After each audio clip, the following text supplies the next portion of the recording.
Jauh-jauh ke Serpong ternyata Indocomtek tahun ini bikin kecewa banget. Tuh, sampai abang-abangnya mukul-mukul iPhone pakai palu. Hai, gue lagi ada di ICE BSD. Di pameran gadget satu-satunya saat ini di Indonesia, yap, Indocomtek edisi ke-30. Gila, pameran gadget dan teknologi setahun sekali ini udah ke-30 kalinya aja. Kayaknya yang paling bertahan dibanding dulu tuh sebenarnya ada banyak kayak Indonesia Cellular Show, Mega Bazar Komputer. Tapi dibanding Indocomtek era di JCC Senayan dulu sebelum pandemi tuh, ini menurut gue pribadi sekarang lebih mengecewakan. Gak ada brand HP di sini. Sedih deh. Sekarang Indocomtek lebih ke teknologi, komputer, dan gadget-gadget kecil kayak IoT gitu. Gak ada merek smartphone satupun yang buka booth di sini.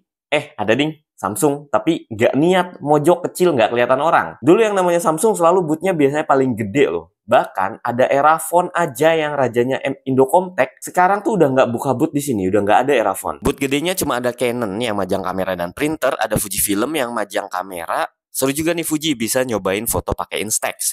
Terus yang bootnya gede juga ada Rumah Sakit Fatmawati dan Muhammadiyah. Nggak ngerti gue ini. Pokoknya gue nggak ke situ sih. Ada pula Agres yang jualan multi-brand laptop dan gadget. Nah, dulu yang begini-gini biasanya Erafone nih. Terus kita rame-rame ke situ buat rebutan clearance sale. Sekarang nggak ada. Sebel deh. Ada Epson, ada Bardi, dan juga ada Edifier yang menurut gue cukup gede stand-nya. Dan buset, speakernya bagus-bagus ya modelnya. Ada beberapa brand internet broadband juga macam Fibernet atau developer aplikasi kayak Odoo. Seru nih appsnya Odoo buat UMKM menurut gue. Buat yang nyari komputer sih tetap dimanjakan ya sama Indocomtek. Selain Agres tadi yang multi brand laptop, ada pula Dell dan Advan yang justru lebih gede bootnya si Advan nih. Isinya banyak banget laptop-laptop murah sama tablet Android juga. Dan tentu saja ada si raja rakitan komputer Mangga 2 yaitu Enter Komputer. Buruan lu kesini kalau mau rakit komputer. Sisanya ada brand-brand aksesoris IoT atau peripheral macam ada Zag dan kawan-kawannya, ada Armageddon dan grup aksesoris gamingnya, ada Aoki,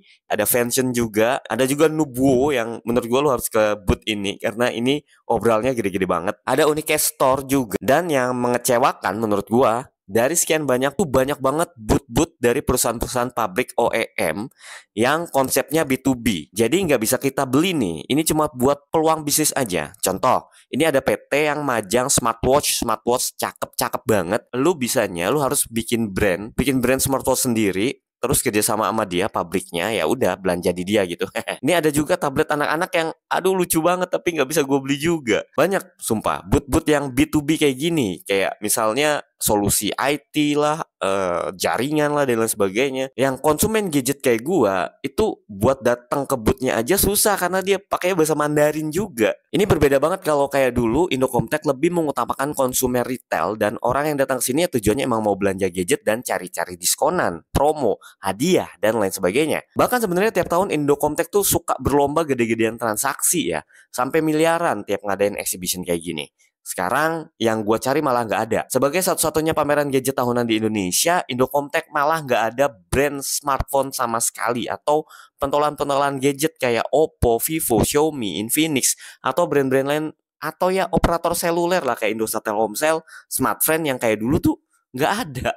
Gue kangen Indocomtek yang dulu sebelum pandemi. Ya untungnya sedikit terobati kekecewaan gue yang udah pergi jauh 80 km loh dari rumah gue ke BSD. Dan harus bayar tiket 35.000 kalau hari biasa. Kalau weekend 50.000. Buset mahal ya.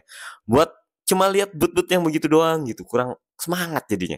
Untungnya bisa juga include masuk ke IMOS. IMOS pamerannya lebih niat. Lihat aja tuh boothnya Honda sama Yamaha itu gede-gede banget. Dan bagus sih bisa sekalian ke sini. Oh ya, ada juga lelang-lelang yang kalau misalnya lu pinter itu bisa dapat 50% doang harga barang baru di situ. Cuma ya musuhnya banyak. Oh ya, Indocomtek di ICE BSD ini dibuka sampai 3 November. Buat yang penasaran ya kesini aja. Sekalian nyoba motor di IMOS itu lebih seru. Kalau yang niat cari clearance sale handphone di Indocomtek kayak dulu, ya mending jangan kesini deh. Lu pasti kecewa.